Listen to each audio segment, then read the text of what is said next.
Merci. Et aussi, vos petits groupes chirés, vos 20 groupes chirés. Et puis c'est ça qui pas bon, ou bien on va enseigner ensemble avec les côté nous bien moyen pour que nous capables d'utiliser ces problèmes que nous avons ce moyen nécessaire. Capitaine 15 sur l'espérance session française correspondant au 75 sur les ailes de la foi et parti populaire de numéro 212.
Merci. C'est pour un instant, s'il vous plaît.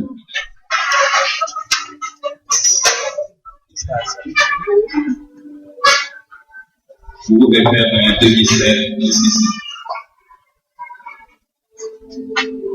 Ok, ça va. Et chers parents, laissez-nous vous donner la lecture biblique pour cette belle circonstance. Et ces commandements que Dieu te donne aujourd'hui seront dans ton cœur. Tu les inculqueras à tes enfants et tu en parleras quand tu seras dans ta maison, quand tu iras en voyage, quand tu te coucheras et quand tu te lèveras. Dans le cours de l'année, Anne devint enceinte et elle enfanta un fils qu'elle nomma Samuel. Car, dit-elle, je l'ai demandé à l'Éternel. Quand elle m'eut sevré, elle me fit monter avec elle et prit 3 taureaux, un épha de farine et une autre de vin. Elle le mena dans la maison de l'Éternel à Shiloh. L'enfant était encore tout jeune. Ils dégorgèrent les taureaux et ils conduisirent l'enfant à Élie. Anne dit, mon Seigneur, pardon, aussi vrai que ton vie, mon Seigneur, je suis cette femme qui me tenait ici près de toi pour prier l'Éternel. C'était pour cet enfant que je priais. Et l'Éternel a exaucé la prière que je lui adressais. Aussi, je veux le prêter à l'Éternel. Il sera toute sa vie prêté à l'Éternel. Et il se présentèrent là, prosternant là devant l'Éternel. Et le jeune Samuel continuait à grandir. Il était agréable à l'Éternel et aux hommes. Instruit l'enfant selon la voie qu'il doit suivre, et quand il sera vieux, il ne s'en détournera pas. Le 8e jour, auquel l'enfant devait être circoncis étant arrivé, on lui donna le nom de Jésus, nom qu'avait indiqué l'ange avant qu'il fût conçu dans le sein de sa mère. Et quand les jours de leur purification furent accomplis, selon la loi de Moïse, Joseph et Marie le portèrent à Jérusalem pour le présenter au Seigneur. Et voici, il y avait à Jérusalem un homme appelé Siméon. Cet homme était juste et pieux et attendait la consolation d'Israël. Et l'Esprit Saint était sur lui. Il le reçut dans ses bras, bénit Dieu et dit, maintenant, Seigneur, tu laisses ton serviteur s'en aller en paix, selon ta parole, car mes yeux ont vu ton salut. Son père et sa mère étaient dans l'admiration des choses qu'on disait de lui. Or, l'enfant croissait et se fortifiait. Il était rempli de sagesse et la grâce de Dieu était sur lui. Et Dieu continue d'utiliser cette portion de sa parole pour votre édification, à salut et au bonheur parental. Amen. Chers parents, l'Église, je vous demande de bien vouloir suivre, mes chers amis. Ce qui est le plus important, c'est ce que j'ai fait.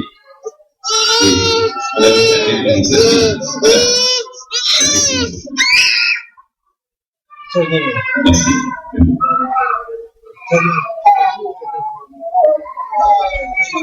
Chers parents, l'Église vous accueille avec vos enfants et vous présente les plus vives félicitations. Que Dieu, qui est Père, Fils et Saint-Esprit, vous soit en aide. Amen. L'occasion qui nous réunit ce matin dans cette maison de prière est une sainte et joyeuse occasion.